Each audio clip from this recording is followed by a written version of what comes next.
बहुत सारी horror movies ये क्लेम करती हैं कि वो based on a true story हैं एंड वो ये इसलिए करती हैं ताकि थोड़ा एक्स्ट्रा डर मिल सके। लेकिन इनमें से ज्यादातर मूवीज के पोस्टर्स पे ये जो based on a true story है ये कोने पर लिखा होता है एंड वहीं तक सीमित रहता है। पर 1970s की एक फैमिली ने ये क्लेम किया था कि उन्होंने वही सब झेला जो जेम्स वान की 2013 की मूवी द कॉन्जरिंग में हुआ था। अब फैमिली के मेंबर्स कहते हैं कि उन्हें बेड से बाहर फेंका गया, रात को घोस्ट ने किस किया और एक विच के स्पिरिट ने उन्हें कंटिन्यूअसली हॉन्ट किया। तो आज हम डीप डाइव करेंगे उस असली कहानी में जहां द कॉन्जरिंग का असली सच मूवी से भी ज्यादा क्रीपी और स्कैरियर निकला। लेकिन शुरू करने से पहले मेरे चैनल को सब्सक्राइब करना मत भूलिएगा।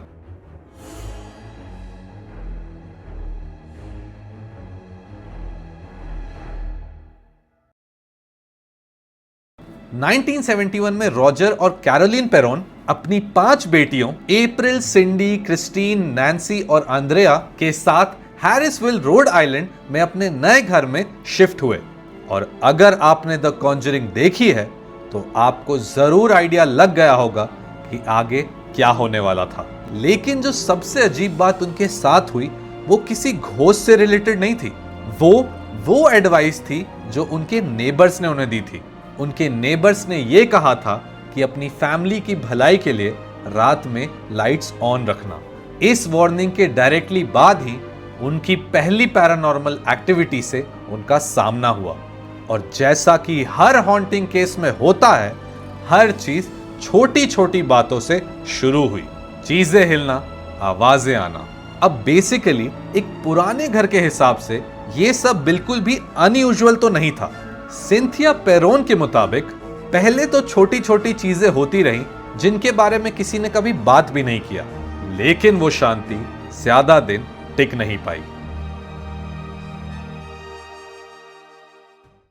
अब अपने ड्रीम होम में शिफ्ट करने के बाद इन पेरेंट्स को यह लगा कि ये सिर्फ कुछ घोस्ट्स के साथ नहीं बल्कि घोस्ट्स की कॉलोनी के साथ रह रहे हैं। शुरुआत में पेरोन सिस्टर्स को यह लग रहा था कि कुछ घोस्ट्स बहुत ही ज्यादा फ्रेंडली हैं एंड वो उनका एक्चुअली ध्यान रख रहे हैं। कई बार कुछ घोस्ट उनको टक इन करते थे रात में और फोरहेड पर किस करते थे।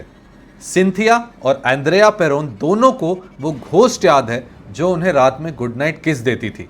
सिंथिया को इनिशियली लगा था कि वो उनकी माँ है, लेकिन उसकी स्मेल थोड़ी अलग थी। अब आंद्रेया के मुताबिक उनकी माँ आइवरी सोप जैसा स्मेल करती थी, लेकिन ये जो स्पिरिट थी जो इनको गुड नाइट किस देती थी वो फूलों और फ्रूट्स की तरह स्मेल करती थी। वक्त के साथ जब इस फैमिली ने उन फ्रेंडली घोस्ट्स के साथ एडजस्ट कर लिया तब कुछ और स्टार्ट हो गया, कुछ ज्यादा डिस्टर्बिंग और डार्क। एक बार पेरोन सिस्टर्स ने क्लेम किया कि उन्हें उनकी फैमिली बार्न में किसी ने अटैक किया है और एक रात उन्होंने सुना कि उनसे कुछ बातें की जा रही थी।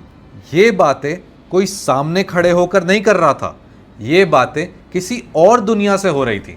लेकिन फिर आंद्रेया ने एक बहुत शॉकिंग स्टोरी सुनाई। आंद्रेया ने बताया कि उनकी बहन सिंडी एक रात उनके बेड में आई और ये बोलने लगी कि एक घोस्ट ने उन्हें बताया है कि उनके घर के वॉल्स में 7 डेड सोल्जर्स दफन है। अब जब ये पेरोन सिस्टर्स एक दूसरे में इस रियलिटी से जूझ रही थी, एक और डरावना पैटर्न शुरू हुआ। रोज सुबह 5:15 पर घर में सड़ी हुई लाश की स्मेल आ जाती थी और ये स्मेल इतनी अनबेरेबल थी कि हर इंसान बेड से उठ जाता था। आंद्रेया ने बताया कि इसी टाइम पर उन्हें एक मेल स्पिरिट विजिट करता था जो उन्हें इतना टॉर्चर करता था कि उसकी डिटेल्स वो बताना नहीं चाहती। वो बस इतना कहती हैं कि उस घर में एक बहुत बुरा आदमी था और उसी घर में 5 छोटी लड़कियां थीं।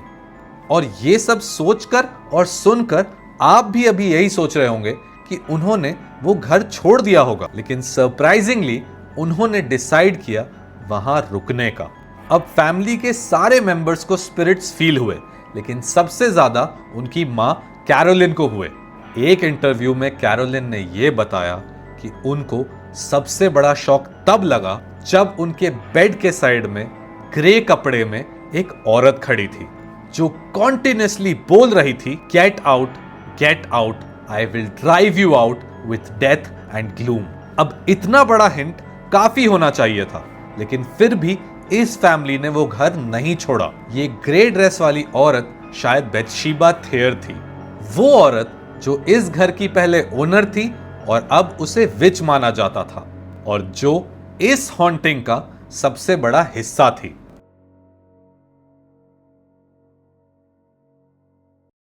हो सकता है कि वो एक पोल्टरगाइस्ट हो जो प्रेडिक्शन देती हो आगे क्या आने वाला है, या वो एक घोस्ट होगी इसी घर की।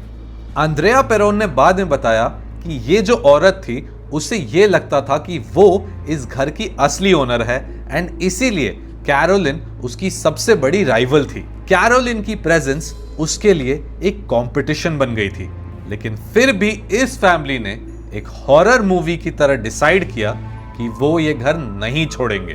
अब पेरोन्स के मुताबिक बेथशेबा ने बहुत छोटी छोटी चीजों से ये हॉरर शुरू किया, पिंचिंग, पोकिंग एंड और भी छोटी मोटी चीजें, लेकिन धीरे धीरे सब कुछ एस्केलेट होने लगा।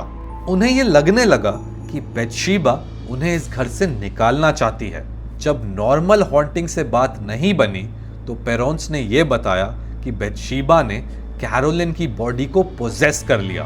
पोजेशन के बाद कैरोलिन वीक और इमोशनली ड्रेन्ड रहती थी, और फैमिली का यह कहना था कि कैरोलिन अब पहले जैसी नहीं रही, वो पूरी तरीके से अपने नेचर को बदल चुकी थी, और उन्हें लगता था कि बेथशेबा कैरोलिन की बॉडी को यूज करके पूरी फैमिली को टॉर्चर कर रही है।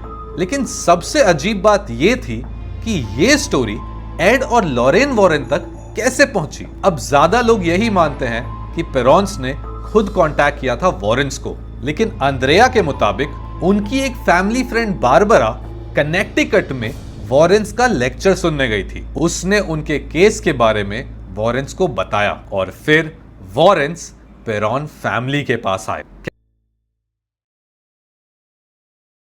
कैरोलिन के फुल पोजेशन के बाद वॉरेन्स ने इस घर को इन्वेस्टिगेट किया। लॉरेन वॉरेन ने बताया कि उस घर में पहला कदम रखते ही उन्हें एक डार्क प्रेजेंस फील हुई थी। वॉरेन्स ने एक क्लेंजिंग परफॉर्म किया, और लॉरेन वॉरेन ने एक सेंस परफॉर्म किया कैरोलिन के साथ इनके बेसमेंट में, लेकिन ये सेंस एक्सपेक्टेड वे में नहीं गया।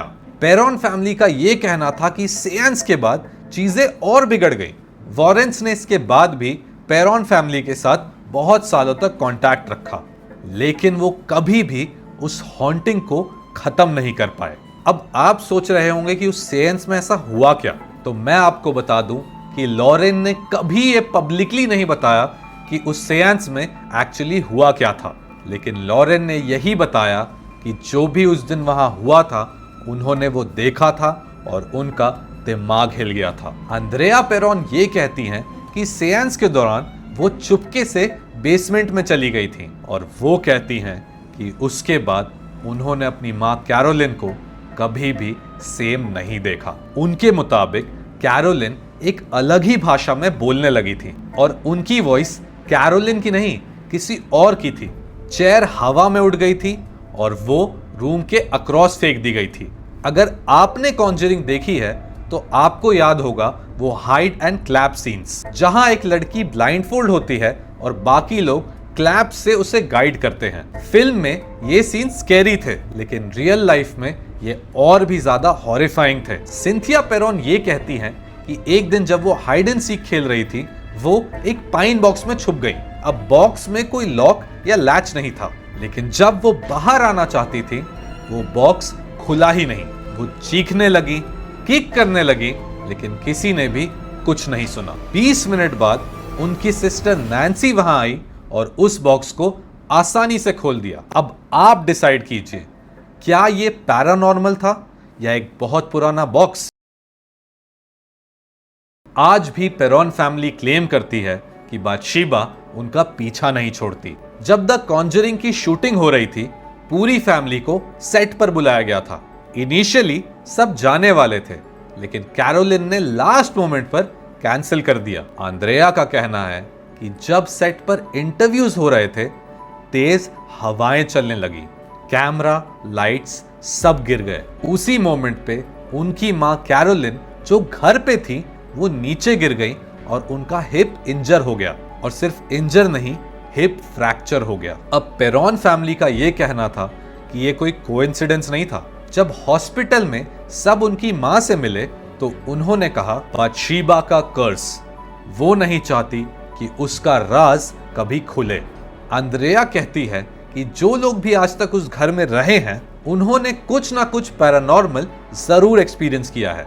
एक आदमी जो उस घर में रेनोवेशन का काम कर रहा था वो बिना टूल्स, बिना कपड़े, बिना अपनी गाड़ी के वहां से भाग गया। लेकिन करंट ओनर नॉर्मा सटक्लिफ का कहना है कि घर उतना हॉन्टेड नहीं है जितना सुनाया गया है। उन्होंने बस इतना कहा कि उन्हें दूसरे रूम से आवाजें आती हैं, बिना किसी फुटस्टेप्स के फुटस्टेप्स की भी आवाजें आती हैं, और एक ब्लू लाइट उनके घर में घूमती है। लेकिन क्या आपके हिसाब से ये नॉर्मल है? द कॉन्जरिंग की मेन विलन बाथशेबा थेयर थी, या मूवी के हिसाब से बाथशेबा शर्मन।